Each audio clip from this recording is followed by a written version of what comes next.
अच्छा, माइक्रोबायोलॉजी में आज हम आगे कंटिन्यू करेंगे, ठीक है जी। और कल हमने सेल वॉल ऑफ बैक्टीरिया को डिस्कस किया था। तो नेक्स्ट जो हम डिस्कस कर रहे हैं आज वो है कैप्सूल।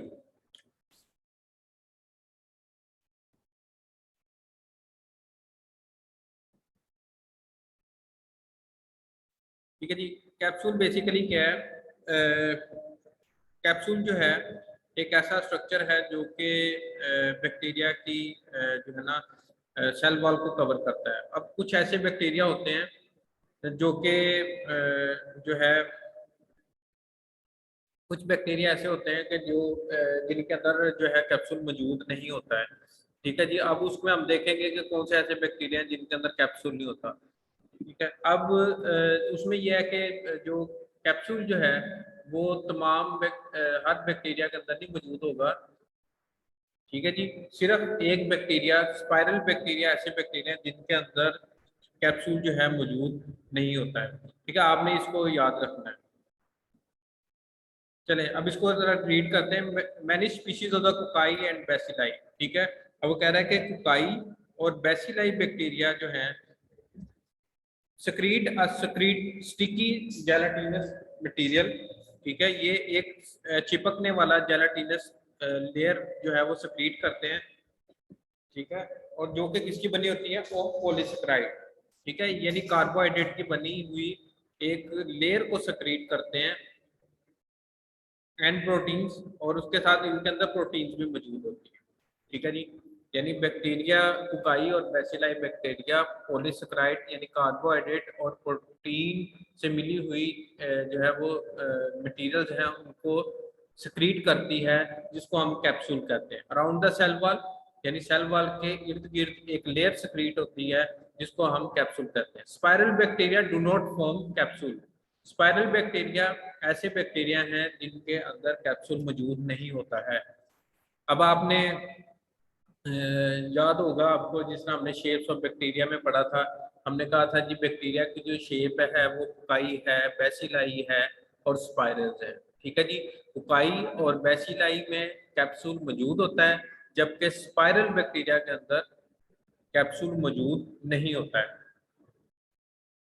अब ये जो कैप्सूल है ये ग्लाइकोकैलिक्स का बना होता है।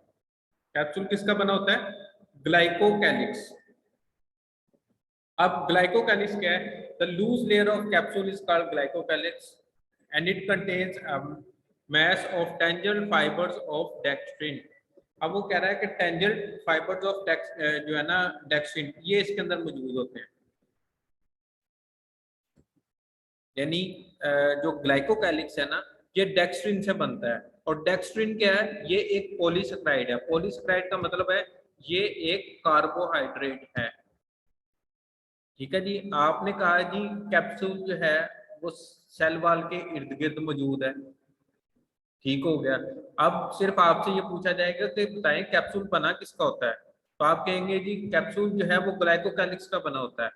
और फिर आपसे पूछा जाएगा कि ग्लाइकोकैलिक्स क्या है, तो आपने कहना है कि ग्लाइकोकैलिक्स जो है ये एक डेक्स्ट्रिन यानी एक पॉलीसेकेराइड मॉलिक्यूल है। These fibres help bacteria. अब यहाँ पर इसका जो है ना फंक्शन है। ठीक है, मैं इसको सेपरेट करके लिख देता हूँ। यहाँ पर फंक्शन आ जाता है कि what is the function of capsule. These fibres यानी दीज फाइबर्स का मतलब यहाँ पर वो बात कर रहा है कि capsule help bacteria to attach to the surface of the host. ठीक है, ये यानी आप फर्ज करें एक बैक्टीरिया आपके बॉडी में एंटर होता है। बैक्टीरिया जो है एक सेल के ऊपर जाकर अटैच होता है। किसके ऊपर जाकर अटैच होता है? सेल के ऊपर जाकर अटैच होता है। तो जो अटैचमेंट के अंदर जो मदद करने वाली चीज है वो आपका बैक्टीरिया का कैप्सूल है। तो कैप्सूल जो है इसके अंदर रेशे होते हैं, फाइबर्स होते हैं जो कि बैक्टीरिया को मदद करते हैं कि वो किसी भी ह्यूमन सेल के ऊपर जाकर अटैच हो जाए। स्लाइम प्रोड्यूसिंग बैक्टीरिया में render the food products unattractive and distasteful. ठीक है जी। स्लाइम बेसिकली ये भी एक केमिकल मॉलिक्यूल है। जिस तरह हमने कहा था कि जी कैप्सूल है, ठीक है, कैप्सूल के अंदर ग्लाइकोकैलिक्स है, इसी तरह कुछ बैक्टीरिया ग्लाइकोकैलिक्स सेक्रेट नहीं करते बल्कि स्लाइम प्रोड्यूस करते हैं। ठीक है। स्लाइम भी बेसिकली एक जो है केमिकल मॉलिक्यूल है जो कि बैक्टीरिया सिक्रीट करता है, और ये स्लाइम प्रोड्यूसिंग बैक्टीरिया का कर देते हैं आपकी चीज को अनअट्रैक्टिव कर देते हैं। अनअट्रैक्टिव का मतलब होता है कि वो इस चीज को आपकी जो भी चीज है जो नजर आ रही है उसको अनअट्रैक्टिव करते हैं, मतलब आपको उसको देखने को दिल नहीं करता, एंड डिसटेस्टफुल, और उसका टेस्ट खराब कर देते हैं। क्लियर हो गया पॉइंट?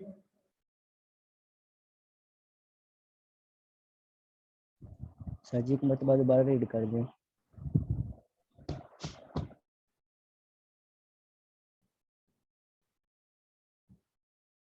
सबको पॉइंट क्लियर है?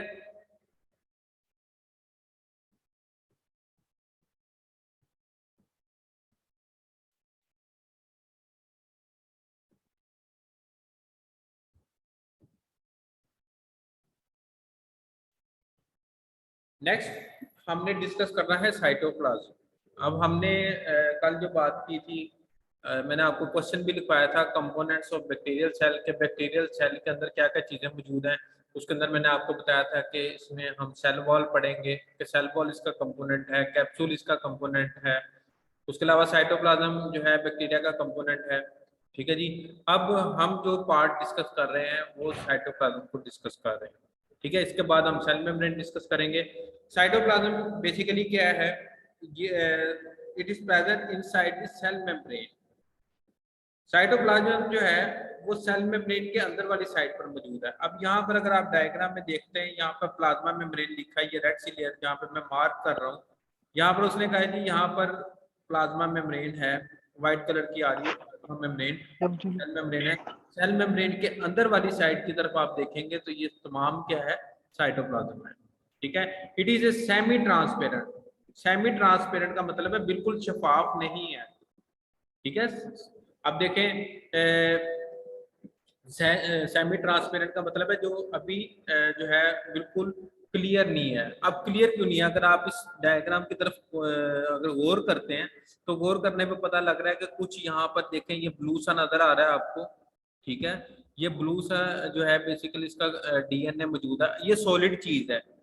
अगर आप किसी भी चीज के आगे, सॉलिड चीज के आगे लाइट मारते हैं तो उसके बैक साइड पर जो है आप देखते हैं कि साया बनता है। ठीक है, तो ये एक सेमी ट्रांसपेरेंट है, मतलब कुछ हिस्सा इसका बिल्कुल साफ है, बिल्कुल साफ शफाफ है, और कुछ हिस्से के अंदर जो है वो आप डार्क स्पॉट देखते हैं बैक साइड पे, मतलब जो उसकी फ्रंट साइड है उसके ऊपर कोई जो है यानी सॉलिड चीज मौजूद है, जिस तरह डीएनए हो गया, राइबोसोम्स हो गए, इस तरह की चीजें मौजूद है। ठीक है। And it is semi fluid. Semi fluid का मतलब है जिस तरह कुछ हिस्सा पानी है इसके अंदर और कुछ हिस्सा सॉलिड चीज है। सेमी फ्लूइड का मतलब है मुकम्मल फ्लूइड नहीं है, पूरा पानी नहीं है, बल्कि पानी भी है और साथ में सॉलिड मटेरियल्स भी इसके अंदर मौजूद है।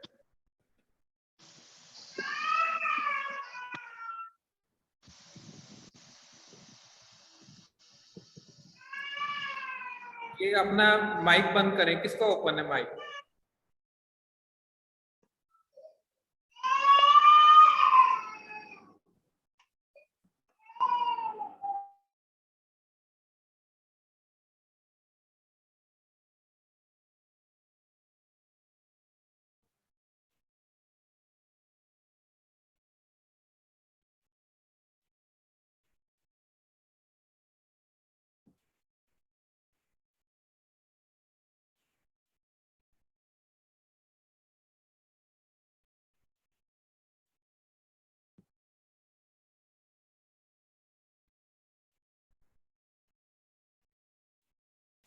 उसके अलावा वो कहता है कि इट कंटेन्स प्रोटीन्स। अब अगर बात की जाए कि साइटोप्लाज्म के अंदर क्या क्या चीजें मौजूद हैं, इसमें प्रोटीन्स मौजूद हैं, ठीक है, लिपिड्स मौजूद हैं, न्यूक्लिक एसिड मौजूद है, साल्ट जो है, और उसके अलावा इनऑर्गेनिक जो है वो मौजूद है।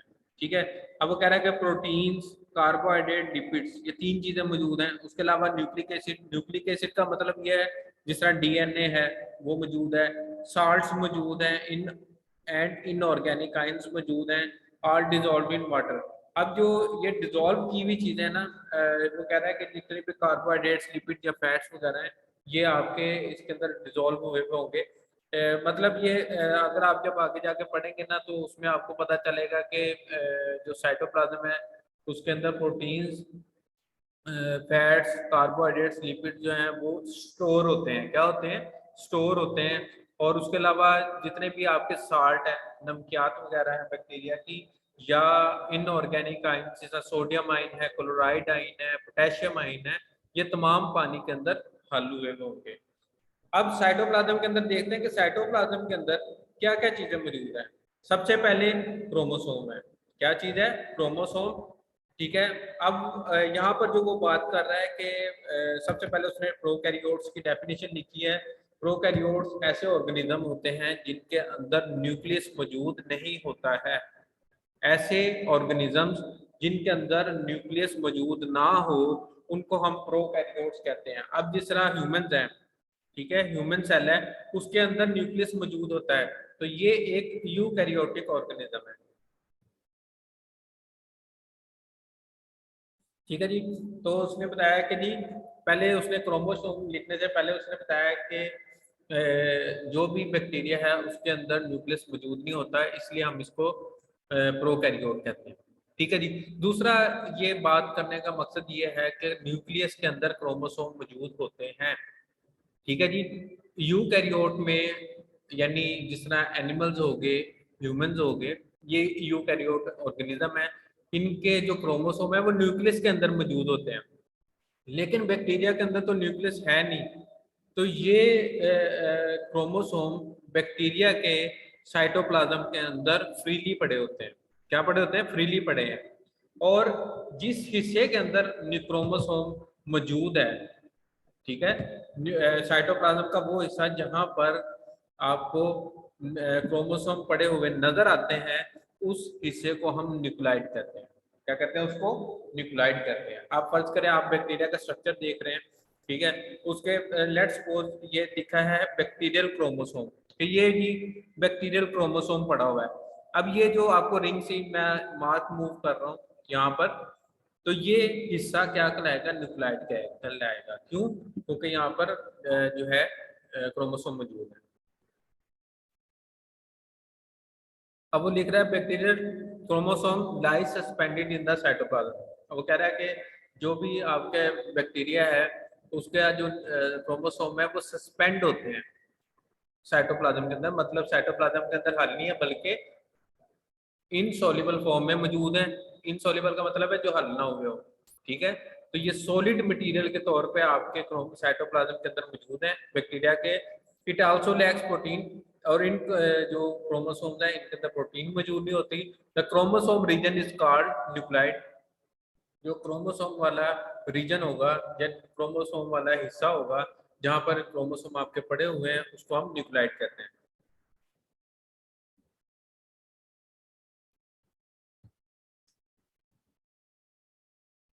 नेक्स्ट है प्लाज्मिड। प्लाज्मिड बेसिकली क्या है? Extra chromosomal ring of DNA. क्या है ये प्लाज्मिड? क्या है? It is the extra chromosomal ring of DNA, यानी अजाफी तौर पे क्रोमोसोम डीएनए से अलग होकर पड़ा हुआ है। Although they contain few genes, इसके अंदर कुछ जीन्स भी मौजूद होंगे, ठीक है, and are not essential for bacterial growth, लेकिन इनका बैक्टीरियल ग्रोथ के अंदर कोई किरदार नहीं होता है। ठीक है। बैक्टीरिया की ग्रोथ के अंदर किरदार होता है उसके डीएनए का, उसके क्रोमोसोम्स का, लेकिन प्लाज्मिड का ग्रोथ के अंदर कोई रोल नहीं है। ठीक है। अब प्लाज्मिड आर सिग्निफिकेंट। अब प्लाज्मिड जो है इसका, इसकी अफादियत या इसका फायदा क्यों है? Because many carry they carry genes for drug resistance. इनके अंदर कुछ जीन्स मौजूद होती हैं जो कि ड्रग रेजिस्टेंस पैदा करती हैं। ड्रग रेजिस्टेंस का मतलब ये होता है कि जैसे आपने सुना होगा कि जी 5 दिन हो गए एंटीबायोटिक खा रहे हैं लेकिन फर्क नहीं पड़ रहा। ठीक है जी। डॉक्टर कहता है जी अब ये दवाई असर करना छोड़ दी है, ये बैक्टीरिया को किल नहीं कर रही, अब आप दवाई चेंज कर दें। तो ये जो चेंज आती है बैक्टीरिया के अंदर ये किसकी वजह से आ रही है? प्लाज्मिड की वजह से। For this region they are often called R factor. इसलिए हम इसको आर फैक्टर या रेजिस्टेंस फैक्टर भी कहते हैं। यानी रेजिस्टेंस का मतलब होता है रुकावट करने वाला। तो अब दवाई के असर में कौन सी चीज रुकावट पैदा कर रही है? प्लाज्मिड। ठीक है, they are important in genetic engineering, और इसका जेनेटिक इंजीनियरिंग के अंदर बहुत अहम किरदार है। क्योंकि जब जेनेटिक इंजीनियरिंग में हम बेसिकली थोड़ा सा मैं ओवरव्यू दे देता हूँ, तो जेनेटिक इंजीनियरिंग में हम बैक्टीरिया से अपनी मर्जी का काम लेते हैं, अपनी मर्जी की मेडिसिन वगैरह बनवाते हैं, अपनी मर्जी से उसके हार्मोन्स जनरेट करवाते हैं। तो वहां पर हम प्लाज्मिड एक्सचेंज करते हैं। इंशाल्लाह ताला इसको आगे जाके भी पढ़ेंगे। राइबोसोम्स, राइबोसोम्स क्या है? इसके अंदर they are bodies of RNA and protein, यानी राइबोसोम के अंदर आरएनए और प्रोटीन मौजूद होगी, और इनका आगे फंक्शन लिखा हुआ है, सिंथेसिस ऑफ प्रोटीन या प्रोडक्शन ऑफ प्रोटीन। राइबोसोम्स का एक ही काम है, और वो ये क्या करते हैं?